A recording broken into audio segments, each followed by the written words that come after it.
मेरा नाम है रचित पवार और आप मेरे साथ जुड़ चुके हैं सॉफ्टवेयर टेस्टिंग इन कंसेप्ट के लेक्चर नंबर 2 में। आज का टॉपिक है वेरिफिकेशन वर्सेस वैलिडेशन। ठीक है गाइस, तो ज़्यादा टाइम वेस्ट नहीं करूँगा, डायरेक्ट टॉपिक स्टार्ट करता हूँ। वेरिफिकेशन वर्सेस वैलिडेशन बहुत अच्छा और इम्पॉर्टेंट टॉपिक है। मतलब इसका एक कंफर्म क्वेश्चन आता ही आता है सॉफ्टवेयर टेस्टिंग इन कंसेप्ट के पेपर में। इसका एक कंफर्म क्वेश्चन आता ही आता है। सबसे पहले तो हम बोलेंगे वेरिफिकेशन क्या होता है। ठीक है, वेरिफिकेशन क्या होता है? वेरिफिकेशन मतलब वेरीफाई करना किसी भी प्रोडक्ट को या किसी भी फेज को। इन सॉफ्टवेयर टेस्टिंग किसी भी फेज को वेरीफाई करना कि वो सही काम कर रहा है या नहीं कर रहा है, उसे हम बोलेंगे वेरिफिकेशन। अब वैलिडेशन का मतलब वैलिडेशन की टर्म आती है तो वैलिडेशन क्या होता है कि हमारा जो एक्चुअल सॉफ्टवेयर है, जो फुली डेवलप्ड सॉफ्टवेयर है, वो हमारी कस्टमर एक्सपेक्टेशन को मैच कर रहा है या नहीं कर रहा है, उसे हम बोलेंगे वैलिडेशन। ठीक है, वेरिफिकेशन वर्सेस वैलिडेशन में सबसे पहला पॉइंट यही है कि वेरिफिकेशन मतलब हमारा कोई भी फेज़, हमारे अलग अलग फेजेस क्या काम कर रहे हैं या नहीं कर रहे हैं, इस चीज़ को वेरीफाई करना, देखना कि क्या काम कर रहे हैं या नहीं कर रहे हैं, ये होता है वेरिफिकेशन। और वैलिडेशन ये वो टर्म है जिसमें हम चेक करते हैं कि जो हमारा फुल्ली डेवलप्ड सॉफ्टवेयर है ये कस्टमर की एक्सपेक्टेशन को मैच कर रहा है या फिर नहीं कर रहा है। दूसरा क्या होता है कि जो वेरिफिकेशन होता है वो इंटरमीडिएट प्रोडक्ट्स के लिए होता है। इंटरमीडिएट प्रोडक्ट के लिए मतलब इंटरमीडिएट प्रोडक्ट मतलब प्रोडक्ट के बीच में, ये फिर प्रोडक्ट्स जब बन रहा है, जब वो डिज़ाइन हो रहा है, जब वो मैन्युफैक्चर हो रहा है, तब बन रहा है, तो उस प्रोसेस में वो प्रोसेस होता है वेरिफिकेशन प्रोसेस। ये दोनों थोड़े से कंफ्यूजिंग टॉपिक्स है क्योंकि दोनों का मतलब सेम है, पर एक है कि प्रोडक्ट बन चुका है उसके बाद चेक करना, और एक है प्रोडक्ट जब बन रहा है उसके बाद चेक करना। तो वैलिडेशन जो होता है वो जो टर्म है वो तब यूज़ होती है जब हमारा पूरा प्रोजेक्ट बन चुका होता है। It estimate the final product, मतलब जो हमारा पूरा प्रोडक्ट बन चुका है उसके बाद चेक करना कि वो कस्टमर एक्सपेक्टेशन को फॉलो कर रहा है या नहीं कर रहा है। ठीक है, और अब ये जैसे कि पहले बनता है, एक बाद में चेक होता है, तो एक फाइनल प्रोडक्ट को चेक करता है, एक इंटरमीडिएट प्रोडक्ट को चेक करता है। हाँ, वेरिफिकेशन का मतलब होता है कि are we building a right product, क्या हम सही प्रोडक्ट बना रहे हैं। ठीक है, अब इसका जस्ट मतलब सेम इसके जैसी ही एक लाइन है जो वैलिडेशन में आती है, are we building the product right. ठीक है, बहुत लोग बोलेंगे बहुत नॉनसेंस वाली लाइन है, पर इन दोनों लाइन के मतलब अलग है। वेरिफिकेशन मतलब are we building a right product, क्या हम सही प्रोडक्ट बना रहे हैं, जो हम बनाना चाहते हैं वो चीज़ बना रहे हैं, पर एट द स्पॉट। वैलिडेशन मतलब होता है क्या हमने जो प्रोडक्ट बनाया है वो सही है, are we building the right product. Verification is are we building a right product and validation is are we building a product right, क्या हमने जो प्रोडक्ट बना दिया है, जो मैन्युफैक्चर कर दिया है, क्या वो सही है। सोचिए, मतलब समझने की कोशिश कीजिए कि वेरिफिकेशन क्या है और वैलिडेशन क्या है, क्योंकि जब भी हम कभी क्लासेस में भी पढ़ते हैं ना तो हम बहुत कंफ्यूज हो जाते हैं। तो दोनों के बीच में यही डिफरेंस है। अब एक डिफरेंस ये है कि जो वेरिफिकेशन होता है वो it is done before validation, मतलब वैलिडेशन से पहले होता है। और वैलिडेशन का क्या पॉइंट आएगा इसमें, मतलब अगर हम कंपेयर करेंगे तो वैलिडेशन का पॉइंट आएगा it is done after verification, मतलब जब वेरिफिकेशन का प्रोसेस हो चुका है उसके बाद ये प्रोसेस यूज़ होता है। तो जैसे कि मैंने थोड़ा बहुत आपको बताया बेसिक्स की वेरिफिकेशन क्या होता है और वैलिडेशन क्या होता है। अब मैं एक प्रॉपर जो डेफिनेशन होती है, जो बुक के अकॉर्डिंग होती है वो पढ़ लेता हूँ, या जो मेरे नोट्स के अकॉर्डिंग होती है मैं वो पढ़ लेता हूँ। Verification, process of determining whether the output of one phase of software development confirms that its previous phase। मैंने जो बताया था सेम वही है, पर लैंग्वेज लिखने का तरीका थोड़ा सा अलग हो जाता है क्योंकि इंग्लिश में कम्प्लीटली लिखा है। तो वेरिफिकेशन क्या होता है? वेरिफिकेशन में क्या होता है कि हमारा जो एक पर्टिकुलर फेज़ है उसका आउटपुट देखा जाता है कि अगर उसका आउटपुट सही है तो हम अगले फेज़ में या पिछले फेज़ में देखें कि वो आउटपुट मैच कर रहा है या नहीं कर रहा है। अगर हमने हमने 4 फेजेस बना दिए, तो हम अगर सेकंड फेज़ में है तो हम थर्ड फेज़ के लिए भी देखेंगे और फर्स्ट फेज़ के लिए भी देखेंगे कि क्या वो मैच कर रहा है या नहीं कर रहा है, तभी हम आगे बढ़ेंगे, ठीक है। और वैलिडेशन के क्या है, process of determining whether fully developed software confirms to its requirement specification. मतलब हमारा पूरा बना हुआ कंप्लीटली डेवलप्ड जो सॉफ्टवेयर जो बन चुका है उसको चेक करता है कि क्या वो रिक्वायरमेंट स्पेसिफिकेशन के अनुसार काम कर रहा है या नहीं कर रहा है। अब मैं आपको जरा एक नोट्स की फ़ोटो दिखा देता हूँ, आप इसको स्क्रीनशॉट ले लीजिएगा कि अगर आपका एग्ज़ाम में आए तो आप इसको लिख सको।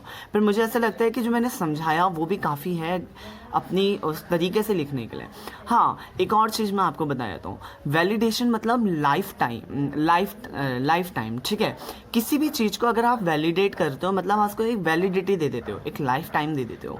जैसे अगर आपने एक सॉफ्टवेयर बनाया तो आपने दे दिया कि भाई वो इतने से इतने टाइम तक ही चलेगा, उसके बाद अगर इन्वायरमेंट चेंज हो जाता है, ऑपरेटिंग सिस्टम चेंज हो जाता है तो वो बेकार हो जाएगा सॉफ्टवेयर, ठीक है। तो वैलिडेशन मतलब एक लाइफ टाइम वैलिडिटी दे देना कि भाई इतने से इतने तक होगा, और वो भी किसकी, कंप्लीटली डेवलप्ड सॉफ्टवेयर की।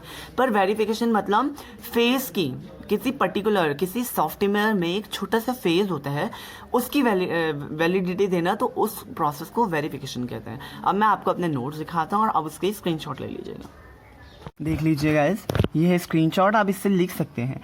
Validation process of determining whether a fully developed software conform to its requirement specification। इसका मतलब एक completely developed software क्या रिक्वायरमेंट स्पेसिफिकेशन को वो करता है या नहीं करता, ठीक है, फॉलो करता है या नहीं करता। Verification process of determining whether the output of one phase of software development confirms to its previous phase और नॉट, ठीक है। अब देख लीजिए उसमें वैलिडेशन का फर्स्ट पॉइंट है, मतलब ये जो है ये मैंने खुद लिखे हैं, और ये जो है ये एक पर्टिकुलर जैसे बोलते हैं कि बुकिश लैंग्वेज है। लर्न करने के लिए आप बुकिश लैंग्वेज में लर्न कर सकते हैं, पर इसको समझना ज़रूरी है। अगर आपने समझ लिया तो आप अच्छे से पढ़ सकते हैं, ठीक है। ये नेक्स्ट पॉइंट्स है।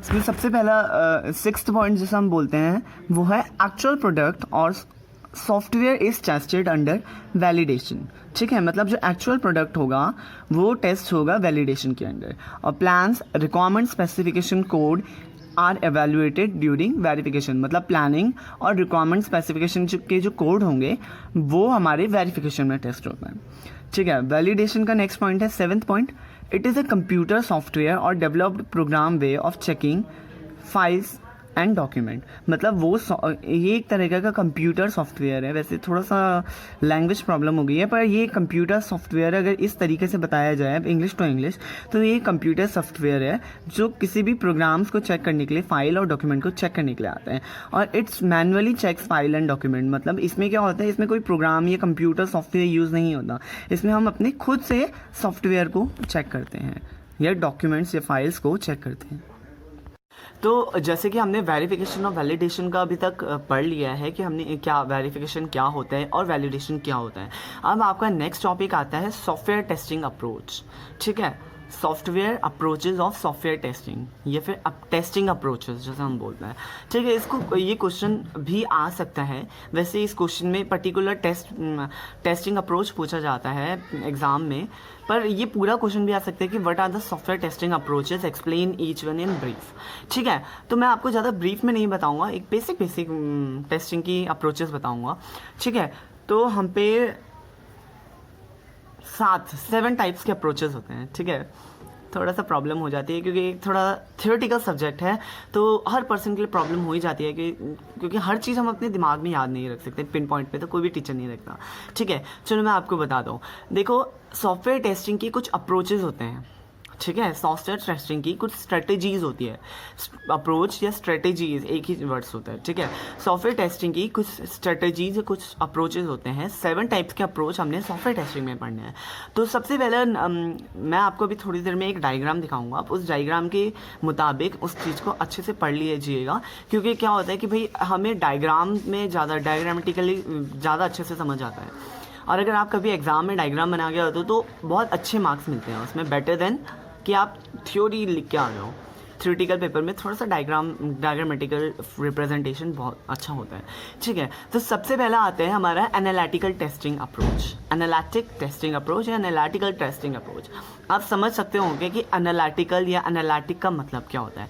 भाई उसे पढ़ना, उसे समझना, भाई किसी भी टेस्ट केस को टेस्ट स्ट्रेटेजी के द्वारा समझना को बोलते हैं हम एनालिटिकल, ठीक है। और ये एक ऐसा फॉर्मल और इनफॉर्मल टेक्निक है जिससे हम सॉफ्टवेयर के रिस्क को निकालते हैं। रिस्क मैनेजमेंट आपने शायद सॉफ्टवेयर इंजीनियरिंग में पढ़ा होगा, नहीं पढ़ा होगा तो मैं आगे के फेजेस में इसको एक्सप्लेन कर दूंगा, ठीक है। तो हम किसी भी सॉफ्टवेयर के रिस्क को एनालाइज करते हैं, उसे पढ़ते हैं, उसे समझते हैं और तब जाके सॉफ्टवेयर टेस्टिंग की स्ट्रेटजीज़ को यूज़ करते हैं, तो उसे हम बोलते हैं एनालिटिकल टेस्टिंग स्ट्रेटजी। अब जैसे कि मेरे नोट्स में लिखा ही है, its uses formal and informal technique to access the risk that arise during software testing, ठीक है। जो मैंने अभी बताया कि भाई हमारी सॉफ्टवेयर टेस्टिंग के बीच में जो रिस्क मिलते हैं उसको एनालाइज करना, उसको समझ के सही करना, तो उसे हम बोलेंगे एनालिटिकल टेस्टिंग स्ट्रेटजीज, ठीक है। It takes a complete overview of the requirement, design and implementation of object to determine the motive of testing. It is in addition, it gathers complete information about the software target to be achieved or the data required for the testing software.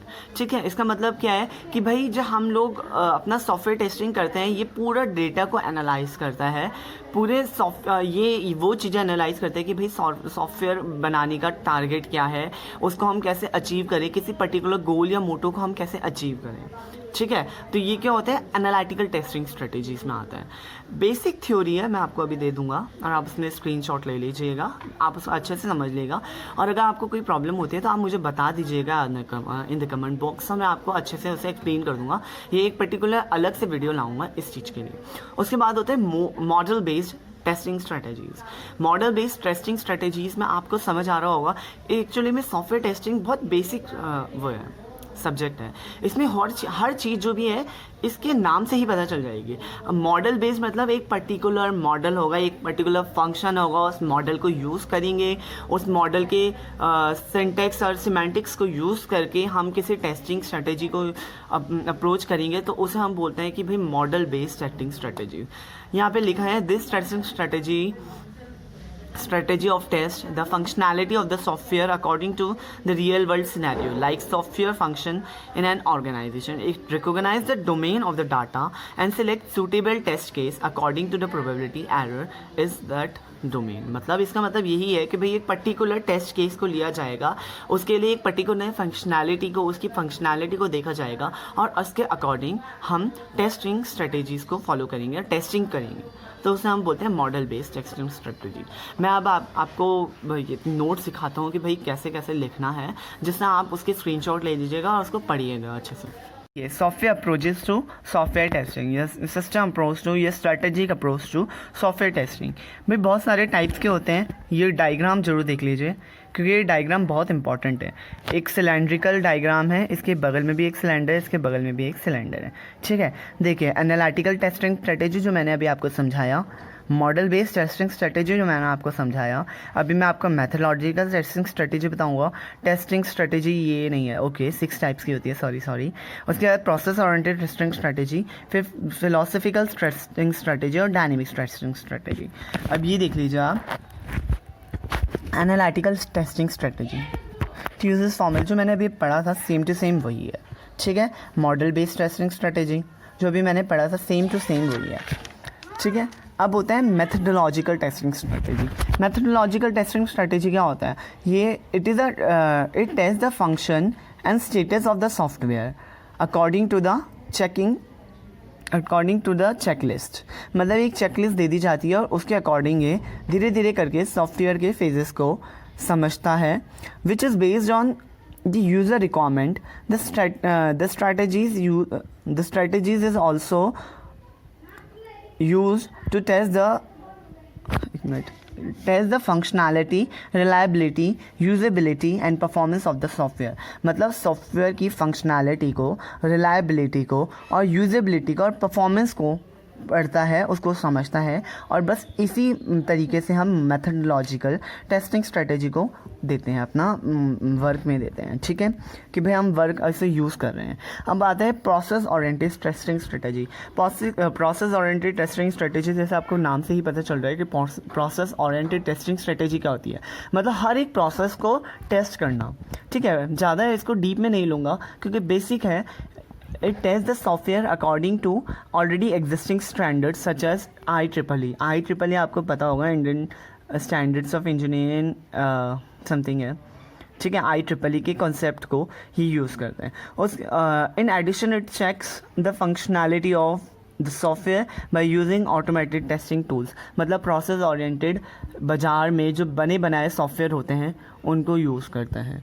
Dynamic मतलब धीरे changes करना। The test of the software having the collective decisions of the test team along with testing the strategy provide information about the software such as test case use for testing the present in it, the error present in it, मतलब ये हमारे software के या test case को test करता है with the help of dynamic testing strategy. Dynamic testing strategy में क्या होता है कि भाई हमारे टेस्ट केस चेंज होते रहते हैं और ये केसेस चेंज होते रहते हैं और वो धीरे धीरे करके हर केसेस से टेस्टिंग स्ट्रेटेजी को अंजाम देता है। फिर आता है फिलोसॉफिकल टेस्टिंग स्ट्रेटेजी।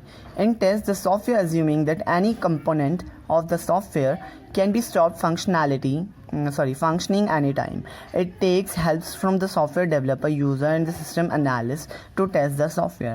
मतलब सॉफ्टवेयर फिलोसफिकल में क्या होता है कि भाई अगर हम लोग फंस गए कहीं, तो हम फंक्शंस में फंस गए हैं, हम किसी सॉफ्टवेयर में फंस गए हैं, हम उसे टेस्ट नहीं कर पा रहे हैं या उसका रिजल्ट सही नहीं आ रहे हैं, तो वो यूज़र को, सिस्टम को, एनालिस्ट को बोलता है कि भाई टेस्ट करो, और वो अपने अकॉर्डिंगली इसको टेस्ट करते हैं।